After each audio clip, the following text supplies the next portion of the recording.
So, Megan, one other question for you. Yeah.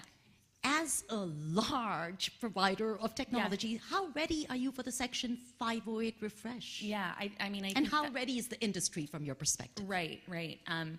That's such a great question, and I think there's multiple ways to answer that, which is, well, we've known it's been coming a while. Yeah. I hope we're ready, right? This is nobody's springing this on anybody, so for heaven's sakes, industry, you better be ready. But to me, the question is really about process, right? So I heard, how is it, making sure that accessibility is built into procurement language?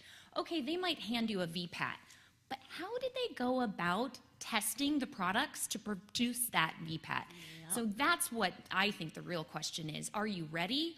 Okay, what's your process to show, to prove to my government agency that you actually are implementing these new guidelines or standards? They're not guidelines, they're both. Wait.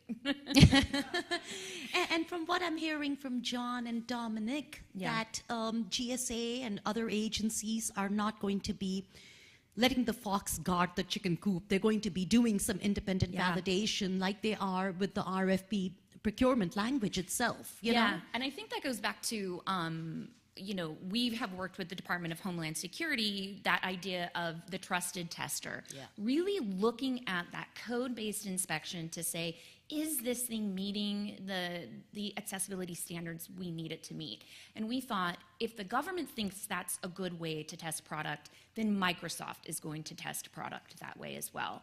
So we have worked to build a trusted tester system that takes into consideration 508 and the refresh standards. We've already got it into our testing system.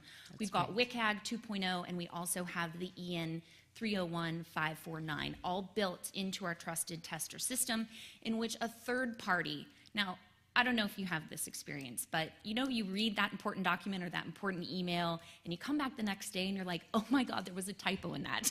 How could there be a typo? I read it so many times. Because you get so close to your own work, sometimes it's really difficult to see some of the errors. And so that's why we use third-party vendors to go through that testing of our products for us, because they have the fresh eyes that we need to really evaluate not only what we're doing right, but where we have room to grow. Can I just build upon one of the points Megan made about creating that demand signal? Like government, we are responsible for sending clear signals to industry, what we expect and that we expect it. And that's one of the reasons we're looking at tools like the SRT. If 20%, I'm not saying that's the actual number, but if 20% of our solicitations have language requiring what is already a requirement to happen, that sends a strong, if I were industry, I'd read that as, it's a nice to have, but they really don't care about it. So that's why we focus on the things we focus on. Demand signal is an important part of my job across all of my programs, and this is no exception. That's fantastic. And, actually talking about being up close and personal, I think, Robert, you have been in charge of implementing very successful large accessibility programs of very public-facing agencies, and at the Department of Homeland Security, where the very innovative, solution of the Trusted Tester program came about. I would love to hear from you, since you have been doing this long enough to have some battle scars, I'm sure. What, I think you bring such a unique perspective. Tell me about some of the key implementation challenges that you've seen over the years. Thanks, Pretty. Actually, I'm quite relieved to hear from John that on January 17th, we will magically be transitioned, and my job is done. The 18th, right. We'll be morphing on the 17th. 17th. All right. Yeah, by definition, right? So that's great. Megan said that it does, when you get down the brass tacks, it gets down the process. And she spoke from a vendor's perspective. How are you going to ensure that accessibility is not just a goal or an objective or part of your vision, but how are you going to incorporate accessibility into design, development, testing, deployment, support, modifications to systems? How do you evaluate strategic investments when you're modernizing? Where does accessibility fit? And can you answer that question in a way that's repeatable and simple so that the people who need to make those decisions understand the roadmap to what they need to do? So I've had the fortunate experience of trying to address that. For roughly 150 different federal agencies that have anywhere from 30 people to 500,000 people working for them, vast IT budgets, and almost every single agency has a different makeup, a different technology approach, a different technology inventory and view of how they want to modernize their technology to provide digital services in the future. And it's a significant challenge coming up with some simple, easy to understand guidelines for how to enculturate Section 508 compliance, or I'll just say better, accessibility into the work that we do.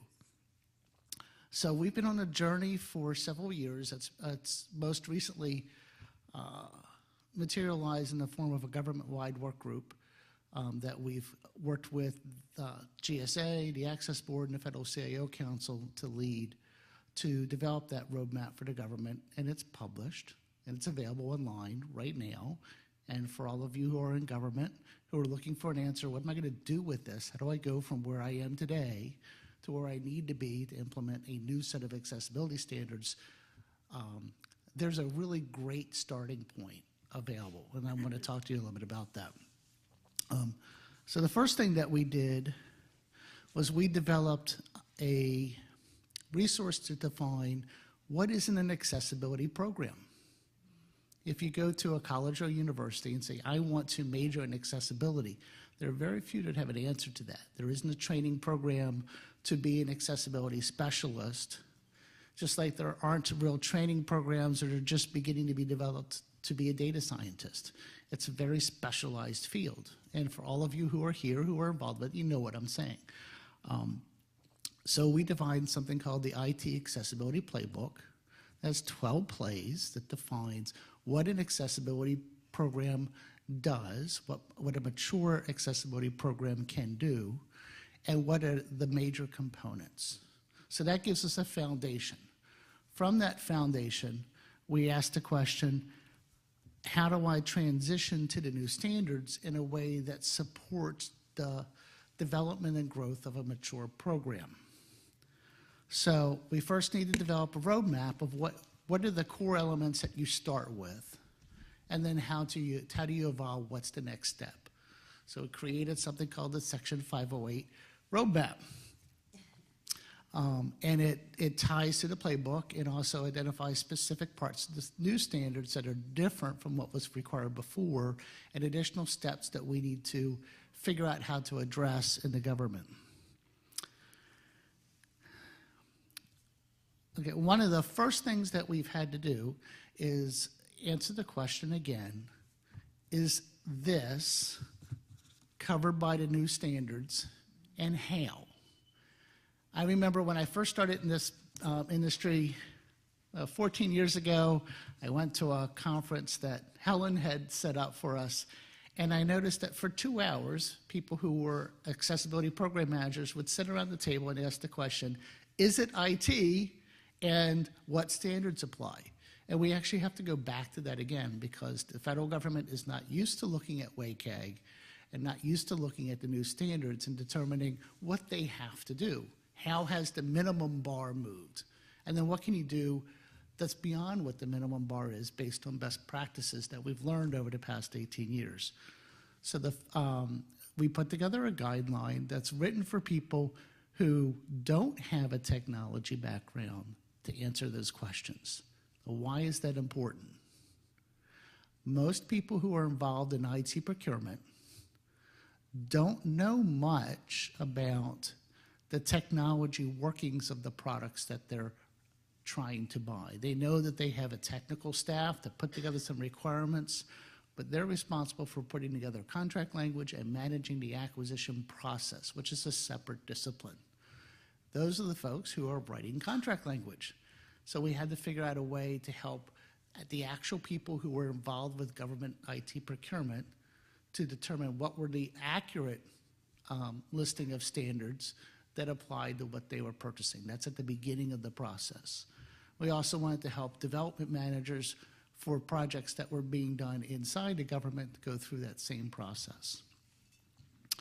That is the foundation that John was talking about that he's automating in the accessibility requirements tool. So we first created a logic pathway, tested it out, and now we're moving to automate it so that it'll be easier and easier to implement over time. The next thing that we had to ask ourselves is, how are we going to collect information from industry once we tell them what we want in the form of 508 language and contracts? Mm-hmm. So the government does not own the conformance reporting tool for 508. A group called ITIC does. And it's an industry trade group. And separately, they recognized that this was going to be a challenge. Reporting on WCAG, reporting on the EU standards are both very different than the reporting that we've used previously. So they were working on coming up with a new reporting template. And we had the opportunity to partner with industry to come up with what's called now the VPAT-2, Voluntary Product Accessibility Template. Ignore the word voluntary, because if the federal government asks for it and an industry provider doesn't offer it, the government does not need to consider that proposal. If the vendor does not provide us the information to make a conformance determination when we've required it, they can be set aside. So the title of the conformance report is just that now, an accessibility conformance report. The government won't see VPATs anymore. The VPAT is the name of a template used to create an accessibility conformance report. So hopefully we can change the dialogue with industry, both through process and through proper labeling, but also improve our awareness of the conformance of products by having better conformance reporting. So rest in peace, the VPAT, huh? And okay, Robert, I want to, round up what we've done so far, because I think we had promised a break, and I see a lot of people wanting to take a quick break. So before we take a break, I'm going to just summarize what we've covered thus far. Deborah gave us a really fantastic perspective on why the Section 508 refresh is important from a user perspective as well as from the government perspective. So thank you for that. I think then we dove into what are the new Section 508 refresh requirements? What are the new requirements that we are going to have to meet? What's the delta, in terms of the old and the new? We talked about innovation and the tools that GSA is providing to government, especially, as well as to the community, and how, really taking accessibility very seriously, because you're not just saying that, okay, it's okay to have 20% of the procurements or whatever that number is, Dominic, to say that that's okay, that procurement can neglect accessibility requirements. So you're taking that seriously, and you're providing resources to help as well and validate, including innovative solutions. So the requirements are clear, why it's important is clear, the resources being provided by the government is very clear. Industry, what are you guys doing, both from a culture perspective as well as a pragmatic perspective of using third party to validate, because you're up close and personal to your own products. And you can't call your own children ugly, and it's difficult to do that, and stupid, right? So you do need third-party validation. And then Robert, the playbook. The roadmap and the playbook were those missing components from a programmatic perspective that I think a lot of federal agencies are really going to appreciate having the resource for. So we've covered the requirements, we've covered the resources, and in terms of the impact, right? I think, Katie, you did a survey of the top 20 federal web pages, frequently visited web pages, and you have some data to share, as well as just key recommendations, and after we do that, we'll take a break, a 5-minute break, and come back and open it up to questions from the audience, all right? So we'll do the break before, and then we will come back and you can get into that. All right, perfect.